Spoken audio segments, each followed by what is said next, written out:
Los primeros años del siglo XX fueron una época llena de conflictos, con grandes personajes que pasaron a la historia. Entre ellos estaba Mata Hari, la exótica espía doble que se convirtió en un mito de su profesión. Margaret Gertrude Celle nació el 7 de agosto de 1876 en Leeuwarden, Holanda.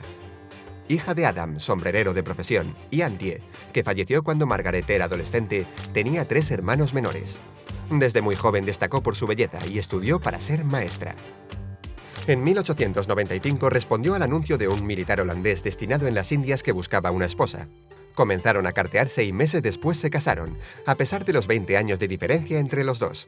Margaret se mudó a las islas de Java, en Indonesia, y tuvo 2 hijos, uno de los cuales falleció a los 2 años supuestamente envenenado por un criado, en venganza por los malos tratos que sufría de su señor. La pérdida supuso un duro golpe para la pareja. Su marido se dio a la bebida y Margaret, sola, empezó a tomar contacto con la cultura javanesa, en especial con las danzas folclóricas balinesas y las técnicas amatorias orientales, que le proporcionaron las habilidades para convertirse en una excelente bailarina y cortesana. Se decía que llegaba a cobrar por velada unos 1000 francos de la época, unos 600 euros de la actualidad. Finalmente, Margaret se divorció y volvió a Europa. Su marido se llevó a su hija, a pesar de que ella tenía la custodia, alegando que llevaba una vida libertina.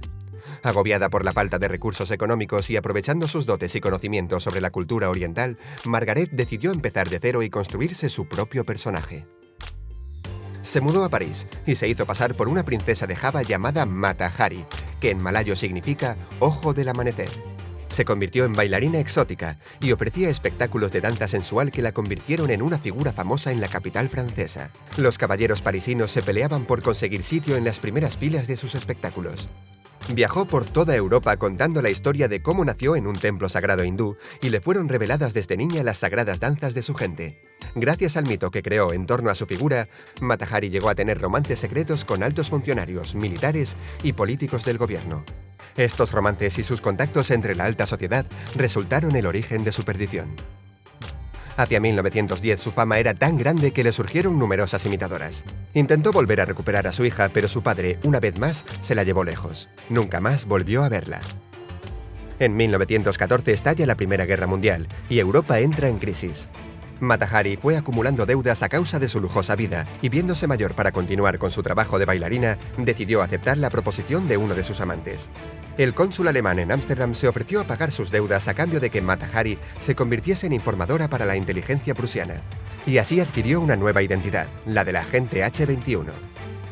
Vuelve a Francia y se aloja en el Gran Hotel de París, donde podía fácilmente relacionarse con oficiales y altos mandos del ejército francés, a los que trataba de sacar información.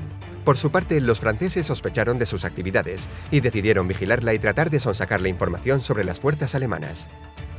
Mata Hari llevaba un juego muy peligroso como espía doble. Destinada en París por los alemanes, trataba de conseguir información de los oficiales franceses que seducía, y al mismo tiempo se ganaba su confianza filtrándoles datos sobre los movimientos del ejército alemán, aunque en su mayor parte eran informaciones ya conocidas que incluso se habían publicado en la prensa. Lo cierto es que ella no tomaba partido por ningún lado en particular. Siempre se tomó el espionaje como un juego, una forma de mantener su nivel de vida, sin tener en cuenta la seriedad de la situación y las posibles consecuencias. Finalmente, en 1917, la antena situada en lo alto de la Torre Eiffel interceptó un mensaje cifrado de los alemanes, con instrucciones para un tal agente H-21. El contraespionaje francés se puso en marcha y descubrió la tapadera de Mata Hari. El 13 de febrero fue detenida en su habitación del hotel. Se cuenta que pidió a sus captores que le dejasen darse un baño y cambiarse, y acto seguido volvió completamente desnuda y ofreciéndoles bombones. Su intento de escape no funcionó. Fue juzgada por espionaje y alta traición, acusada de causar indirectamente la muerte de miles de soldados en el frente. Mata Hari se defendió alegando su inocencia y que las informaciones que había pasado eran invenciones o detalles sin importancia. Finalmente se le declaró culpable, a pesar de la falta de pruebas e inconsistencias en la acusación, y fue condenada a la pena de muerte. La mañana del 15 de octubre de 1917, en la fortaleza de Vincennes, Mata Hari fue ejecutada por un pelotón de fusilamiento. Se negó a que le vendasen los ojos y lanzó un beso de despedida a sus ejecutores. A partir de aquí nació la mitificación de Mata Hari, que ha aparecido multitud de veces en el cine y la literatura como una femme fatal. La de Mata Hari es la historia de una mujer fuerte e independiente, que quiso salir adelante en un mundo completamente masculino.